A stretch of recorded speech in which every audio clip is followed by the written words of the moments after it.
and what might happen if we suffered a similar Arctic freeze-up today. For the next 45 minutes, snuggle up in your centrally heated living rooms as we're going to take a trip back through time to when there weren't colour or widescreen TVs. It's the big freeze of 1963. Now it's Siberia. Worse for 82 years, more to come. Britain is snowed to a standstill. Babies in peril. It's Britain's most costly winter. It's chaos. The great power scandal.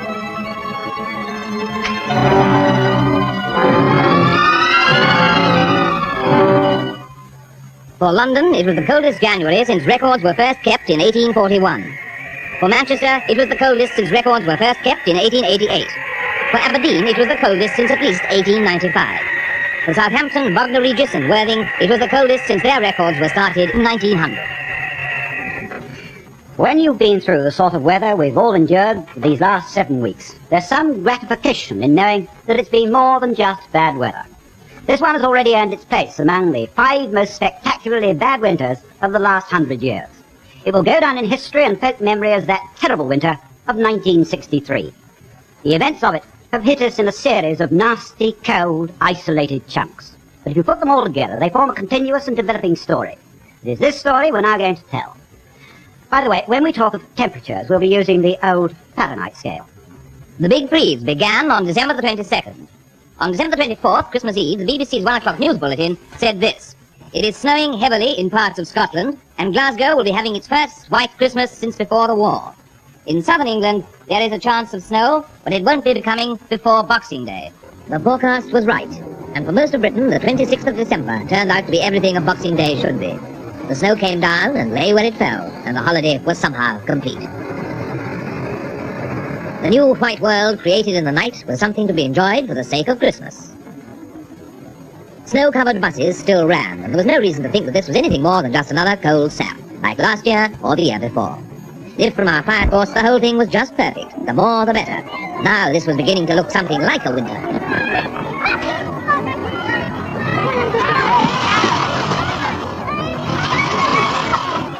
Every sledge and toboggan was out, and those who hadn't even a tea tray made do. This was a holiday. Although it may seem fantastic now, far from spoiling the fun, for most people the snow just completed it. So far, the snow was fun. Mercifully, all the thousands of parents and children who built snowmen on Boxing Day didn't realise that they would still be there in February. The first inkling we had that we were in for something exceptional came the weekend after Christmas. Before the first snow had even looked like melting, in fact while most of it was still lying where it had fallen, there came another and even greater blizzard. It was the worst blizzard for 15 years, and in southern England the worst avalanche of snow in living memory.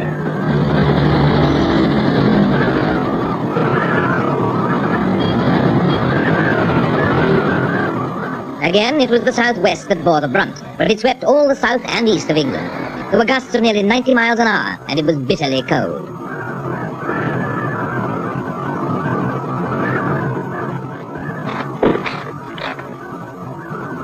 The wind was so cold that the sea froze on the Essex coast. In places, temperatures went down to 19 degrees. It was in this blizzard that 3 people died battling against the snow, and 2 more were suffocated in a snowbound car.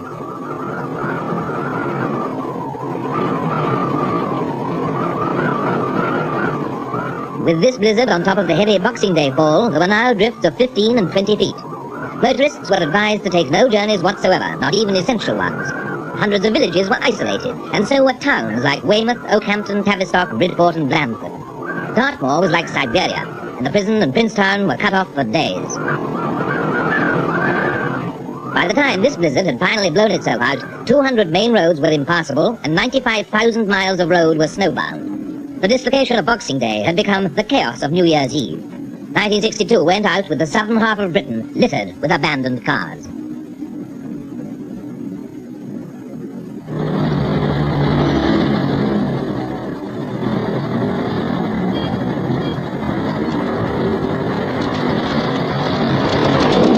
In the last few weeks, most of Britain's motorists have gained a lifetime of experience of driving in snow.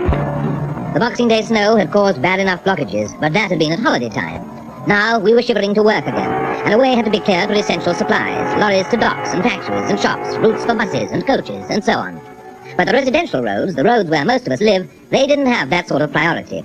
By now, the pedestrian, like the motorist, has had plenty of experience in coping with snow and ice. We've learnt the hard way. To add insult to injury, many dustbins weren't emptied for 3 weeks. We discovered that our dustmen were also the road-clearing party. This was the result. We were even accused of causing a milk bottle crisis by hiding our milk bottles in the snow. Finally, after 5 days battling, milk roundsmen had to take the day off from exhaustion, and 15,000 London housewives went without milk. As we said, the worst area hit by the blizzard was the southwest, where almost all the roads were blocked. In fact, the A39 from Linton to Porlock here was blocked on December the 30th and is still blocked to this day. It was a similar story of abandoned vehicles and snowbound roads in Wales and the Midlands. And of course the M1 did keep open throughout the road from London up to Birmingham and Coventry and the Midlands, although it was reduced to single lane traffic on occasions. Now, except for the A681 up here, the Todmorden to Bacup road, all roads crossing the Pennines closed at some time or another. The Snake Pass, the A57, which goes from Sheffield to Gossip, was blocked then and is still blocked now, and it will be 2 weeks before they make any attempt to clear it because of the great walls of snow. Scotland, of course, was badly hit up here. The A939, for example, which goes from Cockbridge to Timontoul, and the A941 from Dufton to Rhynie, the roads there are blocked and have been blocked for some 50 days so far this winter. And if, like me, you've been motoring down in the southeast of England, it's been almost as bad. During the days of the big blizzard, so few cars reached London from the outlying areas that the parking meter, usually crowded in central London, went begging. It was estimated that only 1 in 10 were in regular use. Road clearing throughout Britain was held up by a shortage of rock salt, or rather by snow hindering the deliveries of rock salt. The first snowfalls quickly used out stocks in the cities and towns. Some 1,100 tons went in Westminster alone in the first few days, and the lorries couldn't get through to replenish them. But it wasn't just our road system that was chaotic. There was serious dislocation on the railways too, as any of you who had to travel by rail that first weekend of the blizzard don't have to be reminded. The 11:20 a.m. newspaper train from Manchester down to Brighton was snowed up for 2 days. Now, perhaps you grumbled, like the rest of us in London, that the tube's running up to 50 minutes late because of snow on the exposed part of the line. Or there were again, perhaps, some of you who are some of the hundreds, if not thousands of passengers who spent the chilling hours stuck or snowed down in the snows here on Dartmoor, or else between Edinburgh and Carlisle, or perhaps between London and Birmingham here. The tracks disappeared under drifts of snow, but the trains miraculously kept moving, or at least most of them did. But points froze everywhere, and in many places rolling stock froze solid and refused to move. There were casualties. In Lancashire, a signalman collapsed and died in the cold on his way to work. On Boxing Day, 18 people were killed and 30 injured when the Scottish Express in a snowstorm ran into the back of a slow train at Crewe. On all regions, trains were cancelled or delayed. In many cases, it was a matter of waiting for the ploughs to get through.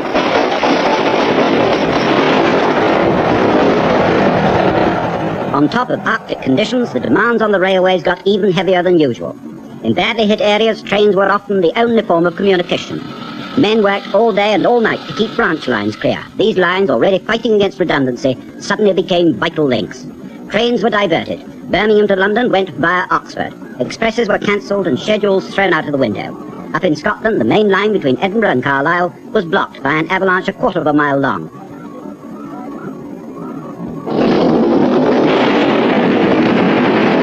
Not until hundreds of tons of snow and rock had been blown onto the line was it considered safe to start shoveling, and then it took 24 hours to get through. One goods train on Dartmoor got completely buried. 2 other engines went out to its rescue with snowplows, but a blizzard was blowing. The drifts were 20 foot high, and they got buried too. After which, the whole lot froze solid, and it took 80 men over a week to dig them out and get them running again. Luckily, this wasn't the main line. If things were bad on the railway, they were equally chaotic at airports. Planes were frozen in. At London, 1 runway was kept going, and flights were cancelled by the dozen. The EA lost £250,000 from cancellations. The paralysis of our roads, railways and airports was sudden and dramatic, and the nation's resources of snowplows, shovels, rock salt, dynamite and muscle were quickly turned to getting the long-distance lorries and the mainline trains moving again. But that was cold comfort if you happened to live away from one of the Ministry of Transport's trunk roads, or else at the end of a British Railways branch line. For our villages and hamlets and farms, the big blizzard was the beginning of a monstrously memorable winter, of a tragic winter. By New Year's Day, at least 11 people had died as a direct result of the blizzard. At Marlborough in Wiltshire, a 60-year-old woman went out to exercise her dog. She was later found dead with a dog whimpering beside her. You had to go up in a helicopter to see the full effect of the blizzard. And the effect was total paralysis. Farmers had stopped thinking about producing to survive. It was now a question of surviving to produce. For villages and farms all over southern England, the telephone was the only remaining link with the rest of the world.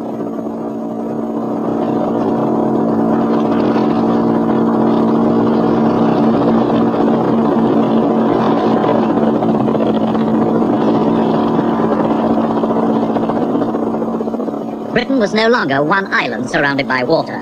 It was hundreds of islands surrounded by snow. Many places were running short of food. A Wiltshire orphanage with 30 children under 5 years old was cut off for 3 days and desperate for fresh milk. And trapped in the deep snow were some people needing medical supplies and help, and expectant mothers with babies due. It's no wonder the helicopters had the busiest week in their history.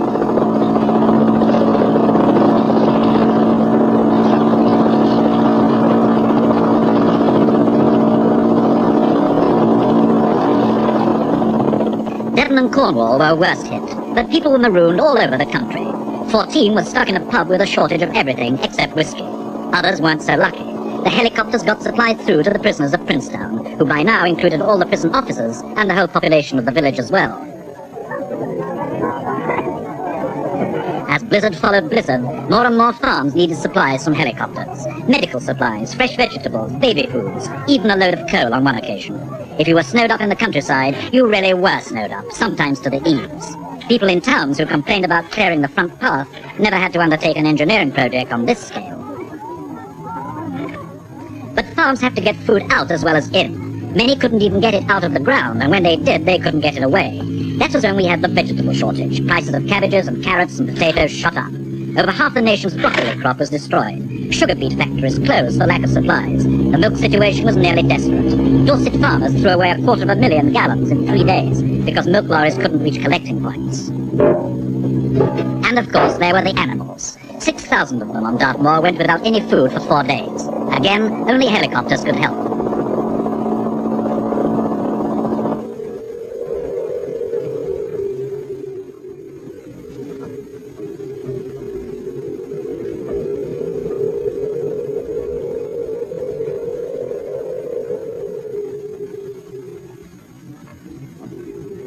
Worst hit of all were the sheep. In the murderous winter of 1947, 4.5 million died. Nothing on that scale has happened yet, but it's been a terrible time for lambing.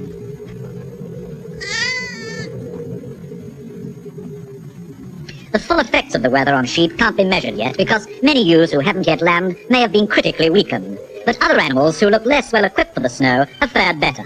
All the deer in Richmond Park have come through, but they've had to have 3 times the normal amount of supplementary feed, and still they're getting thinner. All the same, the picture isn't one of universal dumb misery. These 3 stallions in Norfolk, for instance, had a high old time in the snow.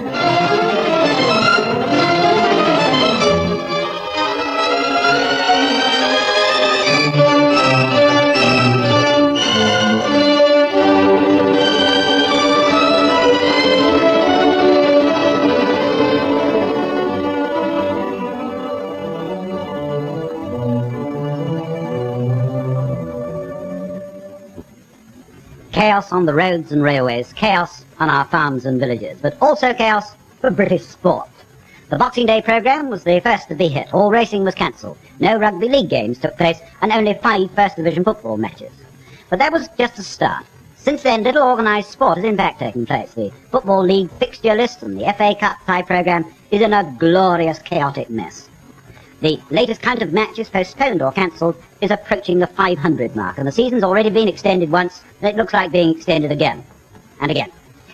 Over 1,000 rugby games have been put off, and not a single race meeting has taken place since the snow started. And at a couple of greyhound meetings, even the electric hair froze. For ordinary winter events, conditions were as bad as they could be. All the racecourses were the same, and there was no need even to go out and inspect the course. One despairing glance was enough. In fact, the going was so soft, there was only one way of getting round the track at all. A few horses did manage to get some exercise, but the majority were snowed up in their stables. The big joke was football. At least it was a joke for some people. If you were a manager, a player, or a pools promoter, the laugh became increasingly more expensive as the fixtures came and went unplayed. When it came to making the draw for the cup, the proceedings had a distinct air of farce. It became a case of the winners of the match between A or B will play at home against either C or possibly D if it falls, and it didn't. Shoveling continued more as a gesture than anything else. One rugby league ground was cleared by using £500 worth of chemicals, but for most, it was useless even to try. At Murrayfield, Scotland managed to play by using their new electric heating system, and the boys of Chelsea's soccer team finally got themselves a game by fixing up an away match with a team in Malta. Others had to content themselves with decisions from a panel of experts under Lord Brabazon, which decided who would have won the matches if they'd been played. But for most of us, Saturday afternoons were the time for the big dig-out, the business of finding your own car, hauling it out, and finally persuading it to move. With no sport to distract father, it was a case of find the shovel and get clearing.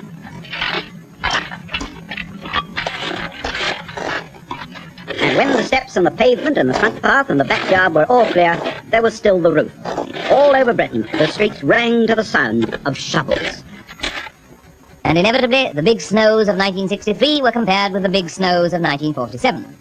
But now, people were making comparisons of a different kind. Comparisons of adversity. Comparisons with the bits. Mr. John Pedder, the postmaster at snowbound Lynmouth in Devon, said this: "There's a real touch of wartime spirit, a tremendous community feeling. People who've been enemies for years are chatting with each other again." A single week was bringing more stories of grim endurance and courageous rescue than ordinarily in a whole year. On Dartmoor, a party of soldiers had a very narrow escape from freezing to death. 6 young recruits with only 3 months' army experience had been sent out on a map reading exercise. It very soon turned into a survival test. After 2 days of blizzard and 18 degrees of frost, 2 of them were finally located and rescued by helicopter. They were in a pretty bad way, but not as bad as the other 4 who were found here in a deserted house. After their tent had blown down in the gale and their boots had frozen so that they were impossible to get on, the 4 men had struggled to shelter in their stocking feet. 3 of them had to be carried out to the helicopter.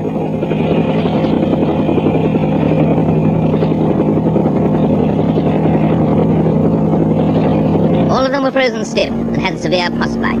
It had been quite a lesson, but not in map reading. Helicopters were also used to rescue 2 old ladies on Exmoor.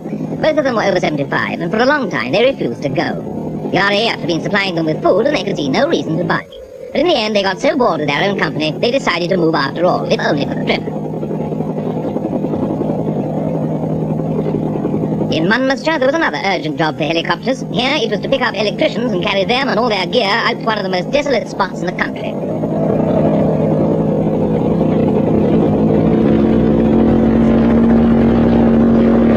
Voltage cables use great lengths of rope which could be run out, attached to the helicopter and flown over the cables.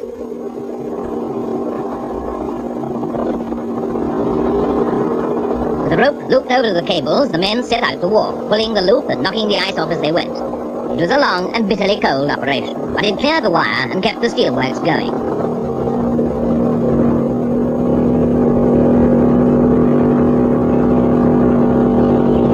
The longest walk of all, or at any rate what must have seemed like the longest walk, was from Fylingdales. This was the scene of the great airlift, but before the helicopters arrived, 100 stranded civilians took to the moors and walked back to civilization.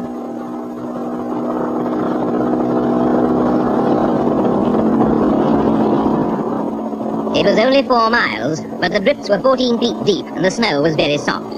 By the time they reached the railway, most of them were done in. Luckily, the line was still open, and they reached home by train. With racing cancelled, the betting shops were as deserted as the courses, but not in Doncaster. Here, a bookie had the brilliant idea of running his own races on the premises. The mice did show a tendency to fall off the course, but the money changed hands, which, after all, is the only part that matters. By about the end of the first week in January, the story began to change. Up till then, it had been the story of snow. Now it turned into the story of ice. We'd already had blizzards on an almost unheard of scale. Now the unrelenting frost. Nothing thawed, nothing melted, and the frost went deeper and deeper into the earth. The roads and railways had had their turn, now it was the waterways. Ice 2 feet thick on the River Yare stopped shipping between Norwich and Great Yarmouth. The car ferry service to Fishbourne in the Isle of Wight was stopped because of dangerous pack ice. At Torquay, the sea froze as it crashed over the promenade. The channel froze at Dover and Eastbourne, and across at Dunkirk, the ice stretched for 5 miles, so it looked as if we were going to be joined with Europe whether de Gaulle liked it or not. At Windsor, a man was seen riding a bicycle on the frozen Thames. At Kingston, the Thames froze from bank to bank for the first time since 1895. At Oxford, one Charles Easter drove his Austin 7 across the Thames to work. The first car river rally ever was held on the Thames at Bablock Hythe. A school of mullet was frozen in the ice at Southampton Dock and provided a freshly chilled picnic for some lucky gulls.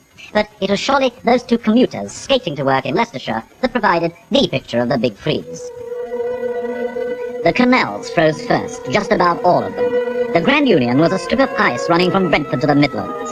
But the bulk of our water transport goes along natural waterways, and most of the busy ones stayed navigable, just.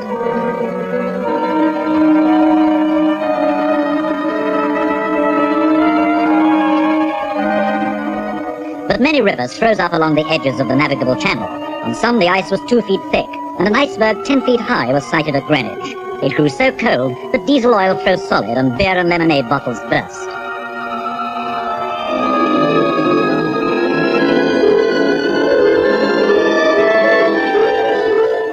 As the bitter weather went on, even the coast and harbours started to ice up. At several places the sea froze, sometimes for 100 feet out from the shore.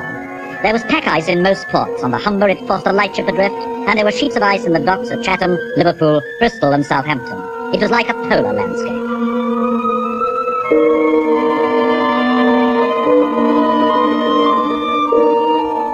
Ships at their moorings were frozen in everywhere, and some underway stuck fast. At Waltham, lifeboatmen couldn't get to their boat for the first time in 40 years. Car ferry services were cancelled, and so was the London-Paris train. The coastline of Britain was like an enormous deep freeze.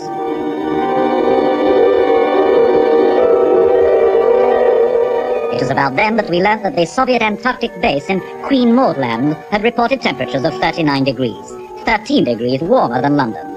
For the first time in living memory, the Medway froze right across from Chatham to Rochester, with ice 2 feet thick. The Navy had to use an icebreaker to keep Chatham Dockyard free. Of course, not everyone found the ice a menace. What you lost on the football pitch, you gained on the ice rink. Suddenly, Britain had become a winter sports resort.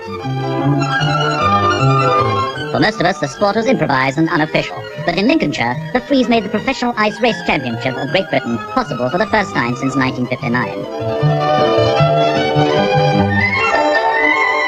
At Ruislip, the water skiers managed to adapt themselves to the new conditions.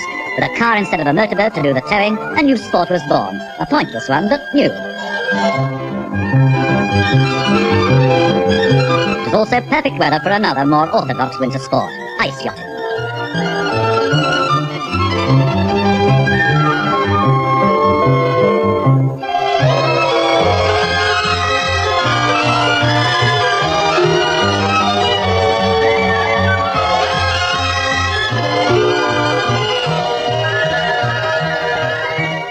If you hadn't got an ice yacht of your own, you could always adapt a sailing dinghy.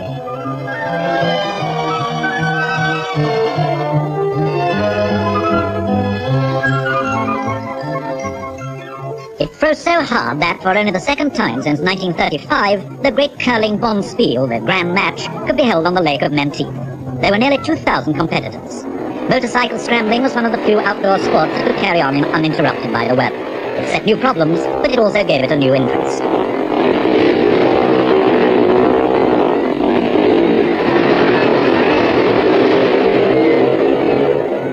As the cold got deeper still, the landscape of Britain took on a totally new appearance. One result of the deep and enduring frost was to produce fairyland sights no one had ever seen, and no one may ever see again. This waterfall on Exmoor hasn't looked like this in living memory.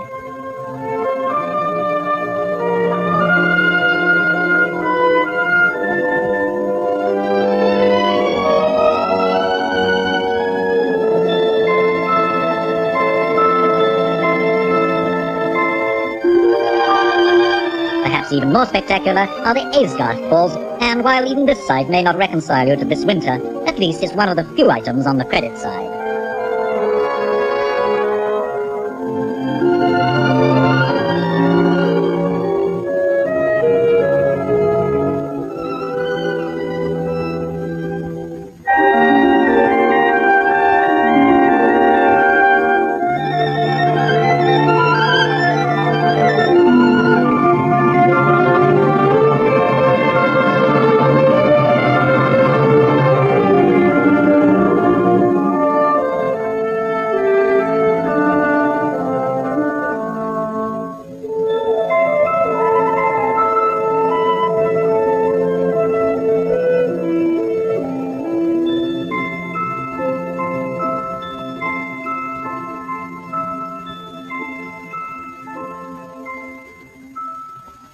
In other parts of the country, things weren't quite so beautiful. Chaos turned into crisis. It soon became clear that we simply couldn't cope with the cold spell of this severity and duration. Salt, water, gas, electricity, paraffin, milk bottles, vegetables, coal, candles, disposable nappies. All of these were difficult or impossible to get at some time or other. And the water crisis is by no means over yet. In London alone, the Metropolitan Water Board have had well over 3,000 burst mains reported since the cold weather started. In Birmingham, hundreds of underground service pipes froze solid, and in the Manchester area, the number of bursts of all kinds approached the 200,000 mark. In many parts of the country, water rationing was the order of the day, and the emergency water tanker became a familiar sight. But for thousands of people, this was the only supply of water there was, apart from melted snow. In other places, tanks were set up in the street. But even they froze up, and you needed hot water to thaw out the tap before you could get cold water to make hot water with.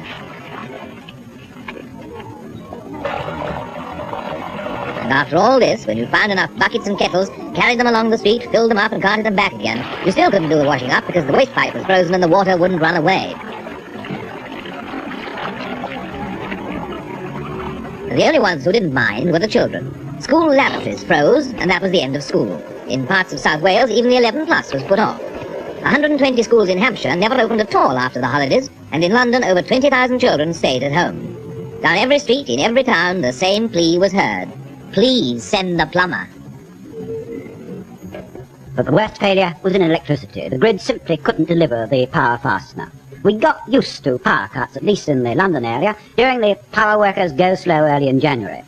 But once that unofficial dispute had been settled, we assumed, wrongly as it turned out, that there was going to be enough electricity to go around everywhere. It soon became apparent that someone had underestimated our electricity requirements, even for a normal winter. And the buck of blame was passed pretty smartly around, almost as quickly as the electricity was going through the grid itself during those frenetic days. The Electricity Board admitted that they'd had to make massive disconnections in the southeast, and practically no one in the country had full power right through the crisis. The electricity people's advertising slogan, "Plug in electric living, that's all you have to do," had by now a pretty hollow ring. In Piccadilly, the lights went out for the first time since 1949. Hospitals were cut off without warning. Canterbury Cathedral blacked out in the middle of a service. Shops and offices kept going by candlelight. As the load increased, the supply dropped. And then came the worst. Electricity cables from Britain's largest power stations were short-circuited by freezing fog. Men worked non-stop for 72 hours to clear the ice and get the supply going again. And of course, when electrical power was cut, everyone turned to gas. Many people, in fact, kept their ovens on and open for heating. Faithful, constant gas. You can rely on gas, the ad said. But alas, we couldn't rely on gas. Gas couldn't cope either. The demand for gas rose everywhere, and where they could deliver, they couldn't keep up with the demand. If you wanted coal for the fire, you had to go and fetch it for yourself.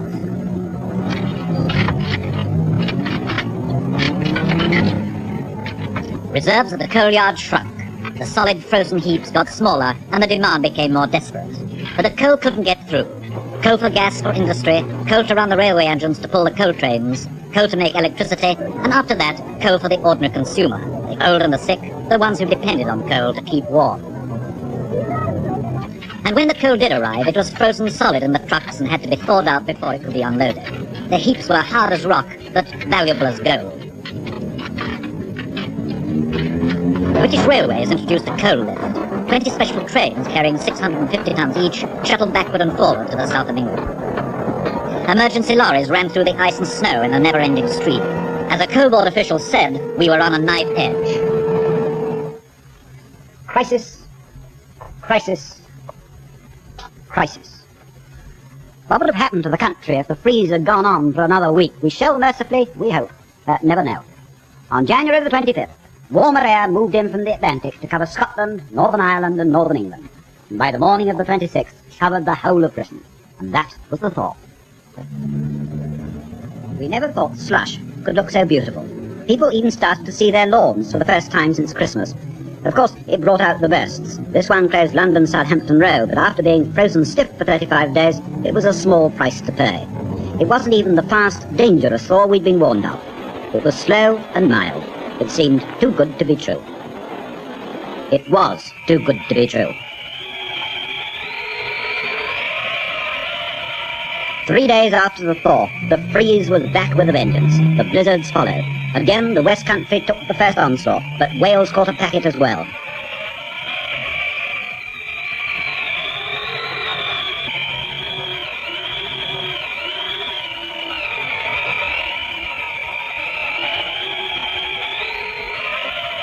When the blizzard stopped, we took stock again, and found it was worse than ever.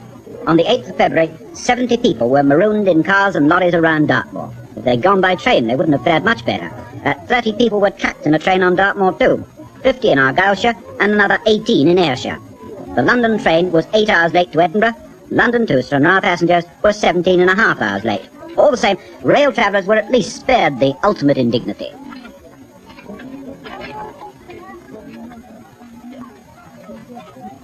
All over Britain, motorists and highway authorities started digging out yet again.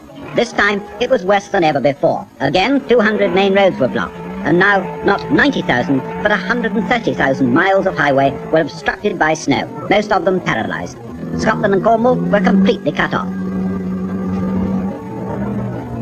Again, there were large-scale rescue operations. The chief one was the relief of Whitton Down. This party of Royal Marines from Lympstone were digging their way to the village where 100 motorists and lorry drivers who'd abandoned their vehicles had taken shelter from the blizzard. When it was over, 5 feet of snow had fallen, and it was known they were desperately short of food and blankets and that the power had failed. Whitton Down wasn't equipped to take on 100 cold and hungry visitors. The Marines couldn't get through on the first day, and nor could the snowplows. It was learnt that most of the castaways were spending the night in the village schoolroom. Next day, the snowplows were at it again. By the time the clearance squads got through, 100 drivers had had a night to remember. It was a night when the southwest broke another weather record. Snow on the ground for 45 consecutive days. But by now, the hard-hit southwesterners were being warned of another new danger, a quick thaw with high winds and floods. The floods came.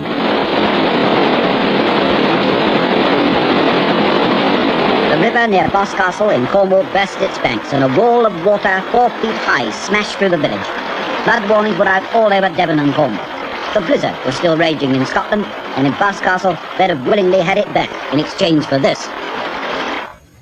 Of course, the freeze has had its lighter moments as well as its tragic ones. And in the years to come, most of us will have some kind of story to tell about the great winter of 1963. But it was left to the wife of the Minister of Power, Mrs. Richard Wood, to supply the bathos of the big freeze. I refer, of course, to the tale of the black woolly pants. While her husband was bothering himself with power cuts, gas rationing and coal shortages, Mrs. Wood was quoted as saying that English people don't wear enough clothes, and she allowed herself to be photographed in black fishnet tights and black woolly pants with a little bit of white trimming at the knee.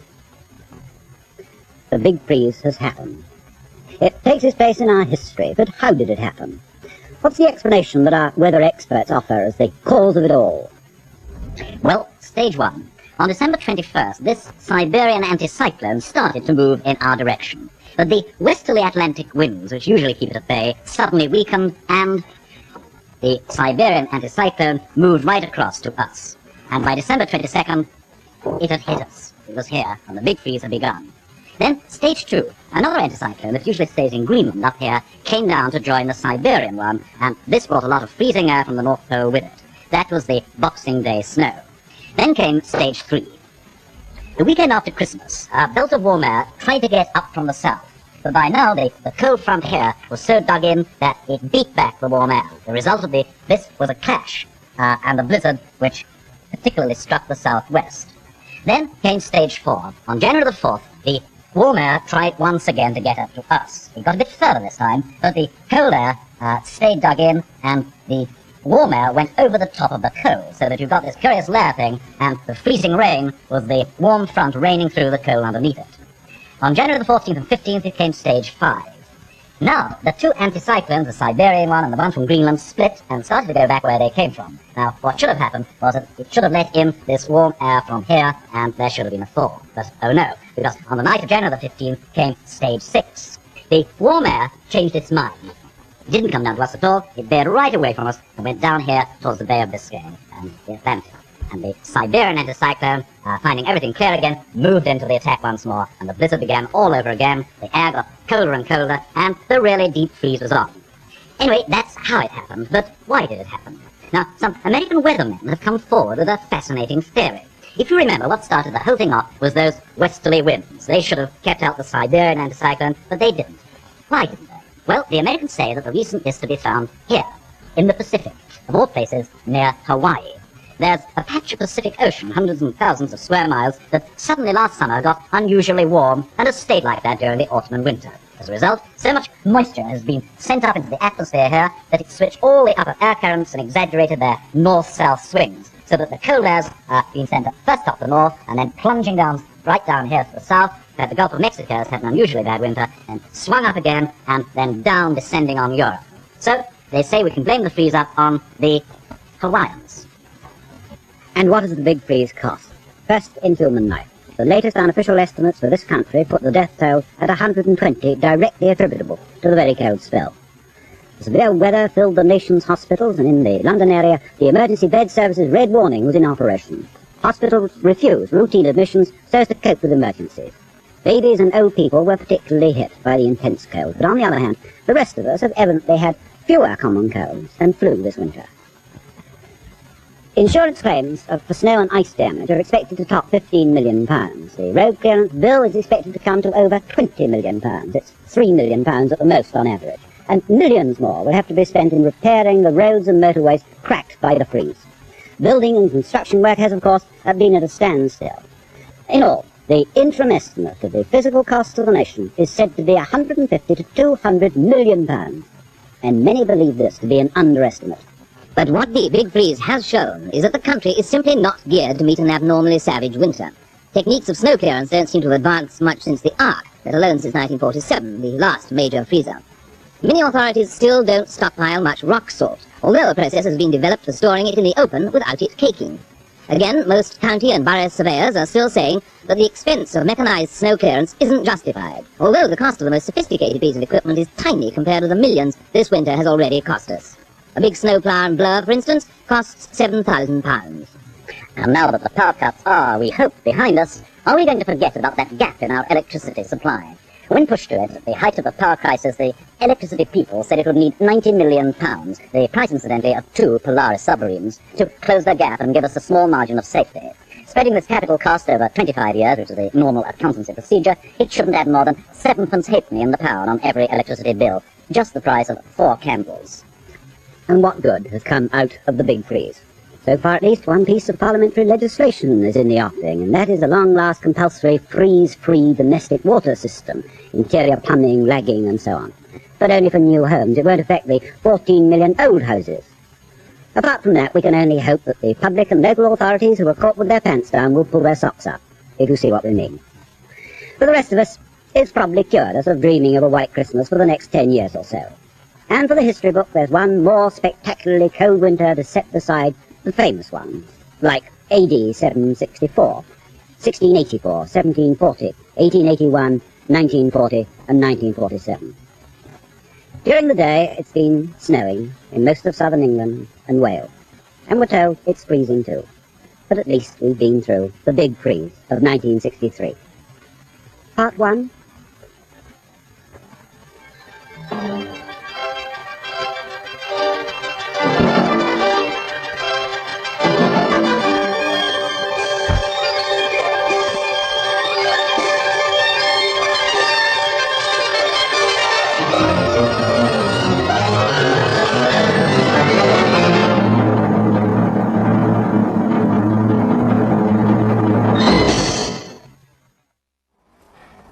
What an extraordinary film. Amazing. And when you look at it, it's hard to imagine how we as a nation actually survived that. And if it happened today, I know one thing, there'd be a shovel shortage. But what that film didn't explain is what effect the big freeze had on our British wildlife. Winter is always a tough time for wildlife. It's not only the coldest time of year, but the days are really short and food is scarce, so wild creatures have to battle extra hard just to survive. Now some, like bats, hedgehogs and dormice, opt out altogether. They hibernate. Others migrate. Birds such as swallows and cuckoos leave our shores each autumn to spend their winter in sunny Africa. But many wild creatures can't hibernate or migrate, or they choose not to. For them, getting through the winter simply becomes a case of finding enough food to keep their energy levels up. For small birds like these tits, that means eating about a third of your body weight every single day. It means feeding from dawn all the way through till dusk. Now, in mild winters, finding food is relatively easy, but as soon as there's snow and ice on the ground, then things get really, really tough. Even during the fairly short cold snap in winter 2010, many creatures struggled to cope, as a thick layer of snow made it much harder for them to find food. All of our wildlife suffered, but birds were especially badly hit. So just imagine what it must have been like for them back in 1963, when it wasn't just incredibly cold, with snow covering virtually the whole country, but also it went on for so long. But some birds didn't hang around to see how bad things were going to get. Large flocks of lapwings, starlings and thrushes were seen heading south almost as soon as the first blizzards hit. But they were the lucky ones. Those birds that stayed to wait for the thaw were soon in big trouble. Imagine being a wren, weighing just a few grams. Well, wrens have to eat almost half their body weight a day just to get through the night alive. And when the entire landscape is covered with snow and ice, that's really, really difficult. And of course, it's not just wrens. All of those other birds that were trying to feed on invertebrates were in trouble. Things like goldcrests and long-tailed tits. And these birds didn't die in their tens of thousands. Sadly, they died in their hundreds of thousands. But it wasn't just the small birds that struggled to survive. As we saw, across the whole of the country, virtually every stream, pond, lake and river was frozen solid. The impact on Britain's waterbirds was absolutely catastrophic, cutting off their food supply and leaving them with nowhere to go. Now, back in 2010, we saw that birds that depended on water could radically change their behaviour in order to try and survive. Normally shy birds, such as this bittern, became much less elusive as they searched desperately for something to eat. And water rails turned into ruthless predators. This one killed and ate an unfortunate meadow pipit. But of course, in 2010, we were only cold for a couple of weeks. Back in '63, the whole of Britain was frozen to a standstill for 2 whole months, January and February, and our waterbirds really suffered.